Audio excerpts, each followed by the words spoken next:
sejarah. Secara bahasa, dalam bahasa Inggris, sejarah dapat diartikan history. Dalam bahasa Arab adalah sajarotun. Menurut Sartono Kartodirjo, sejarah adalah rekonstruksi masa lampau atau kejadian yang terjadi di masa lampau. Menurut Herodotus atau Bapak Sejarah, sejarah adalah kajian untuk menceritakan suatu perputaran jatuh bangunnya seseorang, tokoh, masyarakat, dan peradaban. Metode penelitian sejarah. Heuristik, pengumpulan data dengan melacak sumber sejarah. Kritik atau verifikasi. Kritik ekstern, menguji keaslian bahan yang digunakan untuk pembuatan sumber sejarah seperti prasasti, dokumen, atau naskah. Kritik intern, menguji keakuratan materi sumber sejarah. Tipologi, berdasarkan tipe atau bentuk. Stratifikasi, penentuan umur relatif. Kimiawi, ketuaan suatu peninggalan.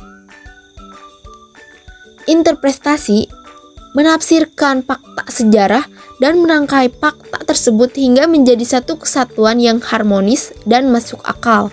Historiografi, penyusunan fakta-fakta sejarah yang telah diseleksi. Sumber sejarah, sumber tulisan. Contohnya prasasti, dokumen. Sumber lisan, seperti cerita atau rekaman. Sumber benda, seperti fosil, arca, senjata. Ruang lingkup sejarah. Sejarah adalah ilmu yang mengkaji peristiwa masa lalu dan kaitannya dengan masa kini maupun masa depan.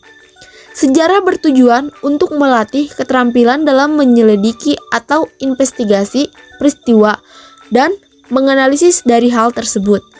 Ruang lingkup adalah batasan banyaknya subjek yang tercakup dalam sebuah masalah.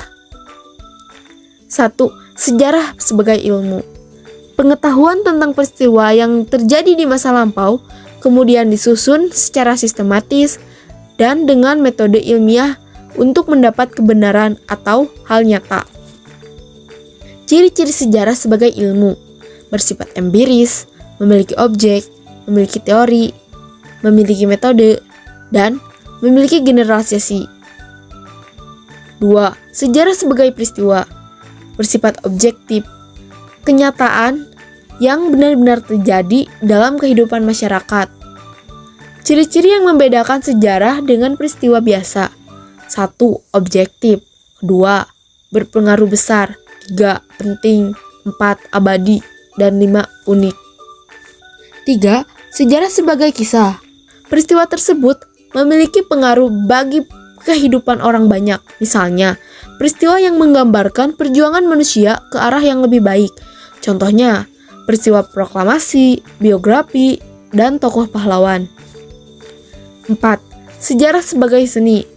Berkaitan dengan bagaimana sebuah peristiwa atau kisah itu ditulis. Artinya, seorang sejarawan dalam menulis harus memiliki emosi, imajinasi, dan gaya bahasa. B. Unsur sejarah. Manusia dengan sejarah memiliki keterkaitan yang erat. Tanpa sejarah, manusia patut dipertanyakan keberadaan dan aktivitasnya. Sejarah tanpa manusia, maka tak akan ada sejarah karena sejarah adalah hasil perbuatan manusia. 1. Manusia. Manusia adalah unsur utama dalam sejarah yang terkait erat dengan ruang dan waktu. Manusia juga menjadi penggerak, pelaku, dan saksi sejarah, memainkan peran penting dalam peristiwa sejarah dan mempengaruhi jalannya sejarah. 2. Ruang atau dimensi spasial. Ruang adalah tempat terjadinya kejadian dan peristiwa berlangsung dalam perjalanan waktu. Penelaahan peristiwa atau kejadian berdasarkan dimensi waktu yang tidak terlepas dari ruang dan waktu. 3. Waktu atau dimensi temporal.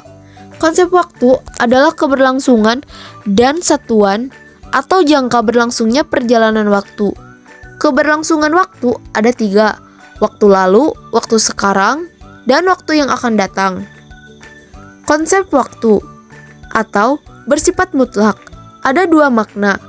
Satu, makna denotatif atau makna sebenarnya, satuan waktu, detik, menit, jam, dan lain-lain. Dua, makna konotatif atau makna subjektif, waktu sebagai konsep. Keterkaitan antara waktu dengan sejarah. Satu, perkembangan. Masyarakat terus-menerus bergerak dari satu bentuk ke bentuk yang lain. Dua, kesinambungan. Rentetan peristiwa yang saling berhubungan dan bersambung. Tiga, pengulangan. Peristiwa yang pernah terjadi di masa lampau terjadi lagi di masa selanjutnya. Empat, perubahan. Kehidupan sejak adanya manusia sekarang yang berlangsung. Fungsi kegunaan sejarah. Satu, fungsi edukatif. Sebagai bahan dan media di bidang pendidikan untuk mempelajari makna dan peristiwa yang terjadi di masa lampau. Dua, fungsi rekreatif.